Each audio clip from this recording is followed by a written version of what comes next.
கௌதம் மதுமிதா சீரியலில் நாளைக்கு ஒரு சூப்பரான எபிசோடு வந்திருக்கு. அதுக்கு முன்னாடி வீடியோ பிடிச்சிருந்தா லைக் பண்ணிட்டு பார்த்து சப்போர்ட் பண்ணுங்கள் ஃப்ரெண்ட்ஸ். இந்த பக்கம் கௌதம் கிட்ட வந்து அவங்க தம்பி கேட்குறாங்க, ஆனால் இதெல்லாம் போகட்டும், அண்ணியை பற்றி சொல்லுங்கள் அப்படின்னு கேட்டோன்னே, அவளை பற்றி சொல்கிறதுக்கு என்னடா இருக்குது, எனக்கு ஒன்றுமே தெரியாது அப்படின்னு சொன்னோன்னே, என்ன ஒன்றுமே தெரியாதுங்கிறீங்க, அவங்க இப்போ ஃபோட்டோ ஏதாவது வச்சுருப்பீங்களா கொடுங்க அப்படின்னு கேட்குறாங்க. ஃபோட்டோலாம் எதுவும் கிடையாது அப்படின்னு சொன்னோன்னே, என்னண்ணே இப்படி சொல்லிட்டீங்க, இதெல்லாம் நம்புற மாதிரியா இருக்குது, உங்கள் ஃபோனில் தானே அவங்க ஃபோட்டோ வச்சுருப்பீங்க, சரி ஃபோனை கொடுங்க அப்படின்னோடனே, இல்லைடா என்கிட்ட அவள் ஃபோட்டோ நிஜமாவே அப்படின்னோடனே, பரவாயில்ல நீங்கள் பொய் சொல்கிறீங்க, அது எப்படி ஃபோட்டோ இல்லாமல் போகும் அப்படின்னு சொல்லிட்டு கௌதம் ஃபோனை வாங்குறாங்க. ஃபோனை வாங்கிட்டு பார்க்கலான்னு பார்க்குறப்ப கரெக்டாக வந்து கூப்பிடுறாங்க. இங்கே வா சகுந்தலா வந்து கூப்பிட்டோன்னே, பாட்டி வந்திருக்காங்க, அகிலாண்டேஸ்வரி பாட்டி உன்னை பார்க்கணுங்கிறாங்க, வா போகலாம் அப்படின்னோடனே, இந்தாங்க நான் ஃபோனை நீங்களே வச்சுக்கோங்க, நான் அப்புறமா பார்த்துக்கிறேன் அப்படின்னு சொல்லிட்டு இந்த பக்கம் போயிடுறாங்க. அந்த பக்கம் மதுமிதா வந்து அவங்க காலேஜில் படிக்கிறப்போ வந்து கவிதையெல்லாம் எழுதியிருக்க டைரியை எடுத்து படித்து பார்க்குறாங்க. அதெல்லாம் பார்த்துட்டு எவ்வளோ நல்லா எழுதியிருக்கோம்ல அப்படிங்கிறப்ப கரெக்டாக மதுமிதாவோட அப்பா வந்துடுறாங்க. வந்தோடனே வந்து டைரியை படித்து பார்த்துட்டு, என்னம்மா இவ்வளோ அழகாக கவிதையெல்லாம் எழுதுகிற, உனக்குள்ளே நிறைய திறமை இருக்குது, நாங்கள் தான் வந்து குடும்ப பாரத்தை வந்து ஒன்றை சுமக்க வச்சிட்டோம் போல் அப்படின்னு சொல்லப்போ, பரவாயில்ல இருக்கட்டும்ப்பா, அதனால் என்ன இப்போ, அதெல்லாம் ஒன்றும் பிரச்சனை இல்லை அப்படின்னு சொல்லிகிட்டு இருக்காங்க.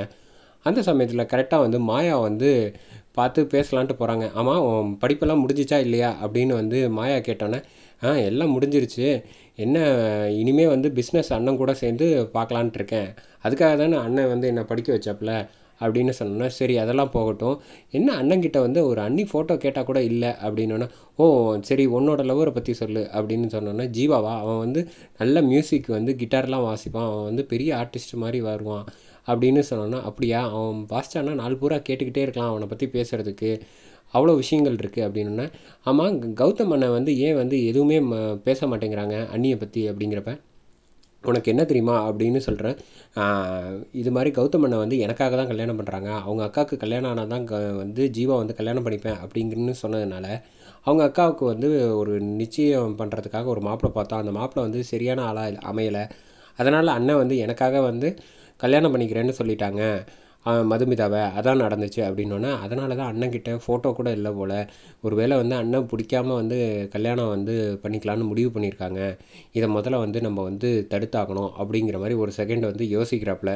மதுமிதாவை பற்றி நினச்சிக்கிட்டு ஃபீல் பண்ணுறாங்க, கல்யாணம் பண்ணிவிட்டு வீட்டை விட்டு போக போகிறாள்ல, ரொம்ப கஷ்டமாக இருக்கே, அவள் இல்லாமல் எப்படி நம்ம சமாளிக்க போகிறோம் அப்படின்னு ஃபீல் பண்ணிகிட்டு இருக்கப்போ வந்து இந்த விஷயத்தை தெரியாமல், இவங்க பேசிகிட்டு இருக்கிறது தெரியாமல் மதுமிதா வந்துடுறாங்க. வந்துட்டு ஃபோனில், அம்மா நான் அலாரம் வச்சுருக்கேன், இனிமேல் வந்து கரண்ட் பில்லு எதுவாக இருந்தாலும் பழைய சாமான் எந்த பில்லு வரணுன்னாலும் உனக்கு வந்து அலாரம் வந்து கரெக்டாக மெசேஜ் வந்துடும், நீ ஒன்றும் கவலைப்படாத, நான் இல்லைன்னாலும் உன் ஃபோனில் வந்து எல்லா அலாரமும் ரிமைண்ட் பண்ணி வச்சுட்டேன், உனக்கு நொடிக்கு நொடி வந்து என்னென்ன செய்யணும், எப்போ சாப்பிடணும், தூங்குறது உட்பட எல்லாமே வந்து மெசேஜை அலாரம் செட் பண்ணியிருக்கேன், அதெல்லாம் உனக்கு ரிமைண்டராக வந்துருமா அப்படின்னு சொல்லிட்டு இந்த பக்கம் போகிறாங்க. அப்போ தான் பார்த்தா அதித்தி வந்து அழுதுகிட்டு இருக்காங்க. ஏன்க்கா இப்படி என்னை விட்டுட்டு பிரிஞ்சுட்டு போகிற அப்படின்னோன்னா, அழாத, எதுவாக இருந்தாலும் பார்த்துக்கலாம், நீ உனக்கு கல்யாணம் ஆகிறது எங்களுக்கு எல்லாருக்கும் ரொம்ப சந்தோஷம்தான், பட் ஆனால் நாங்கள் எல்லோரும் உன்னை வந்து ரொம்ப மிஸ் பண்ணுவோம் அப்படிங்கிற மாதிரி ஃபீல் பண்ணிக்கிட்டு இருக்காங்க. அந்த சமயத்தில் வந்து ஜீவாவை வந்து மாயா அழைச்சிட்டு ஒரு கடைக்கு போய் ட்ரெஸ்ஸு எடுக்கலான்ட்டு போயிருக்காங்க.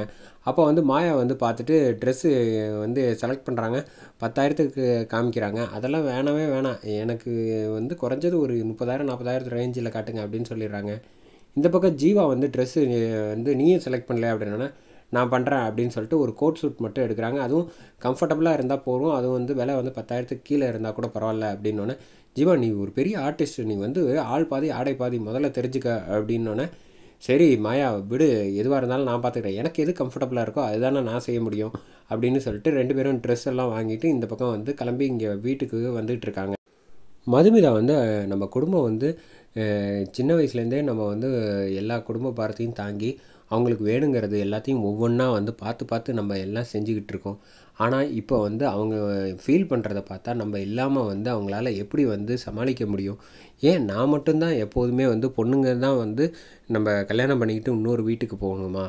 இது ஏன் நமக்கு மட்டும் நடக்குது அப்படிங்கிற மாதிரி வந்து மனசில் வந்து நினச்சிக்கிட்டு ஃபீல் பண்ணிக்கிட்டு இருக்காங்க. இப்போ நம்ம தம்பி ஜீவாவுக்கும் கல்யாணம் நடக்க போகுது, மாயா இந்த வீட்டுக்கு வந்துடுவா, அவள் வந்து நல்லபடியாக பார்த்துக்கிட்டாலும் ஜீவா வந்து இந்த குடும்பத்தை எப்படியும் எனக்கு அப்புறம் நல்லா பார்த்துப்பான்ங்கிற நம்பிக்கை எனக்கு இருக்குது. நான் இந்த வீட்டை விட்டு கிளம்பி போனாலும் என்னோடய ஞாபகம் சிந்தனை எல்லாமே வந்து இந்த வீட்டிலையே தான் இருக்கும் அது வந்து நிச்சயமாக உங்களை விட்டுட்டு எங்கேயும் போகாது. இப்போ நான் வீட்டுக்கு வரணுன்னா கூட அவங்கக்கிட்ட வந்து கௌதம் கிட்டேயோ இல்லை என் மாமியார்கிட்டேயோ கேட்டுட்டு இங்கே வரணும்னு நீங்கள் சொல்கிறீங்களே, இது வந்து எனக்கு வந்து மேற்கொண்டு வந்து உங்களை பார்க்க முடியாமல் இருக்கிறதுக்கு இதுவும் ஒரு வருத்தமாக இருக்கிற மாதிரி இருக்கே. எப்படி கௌதம் வந்து ரொம்ப நல்ல டைப் தான். அவர் வந்து எதுவாக இருந்தாலும் வந்து புரிஞ்சுப்பாப்புல. பட்டு என்னதான் இருந்தாலும் இப்படி உங்கள் எல்லாரையும் பிரிஞ்சுட்டு போகிறது வந்து சிரமமாக இருக்கே அப்படின்னு லைட்டாக ஃபீல் பண்ணுறாங்க. பேசாமல் வந்து கௌதம் கிட்ட இதை பற்றி பேசலாமா அப்படின்னு வந்து மதுமிதா ஒரு செகண்ட் யோசிக்கிறாங்க. அதோட இந்த எபிசோடை சூப்பராக முடிக்கிறாங்க.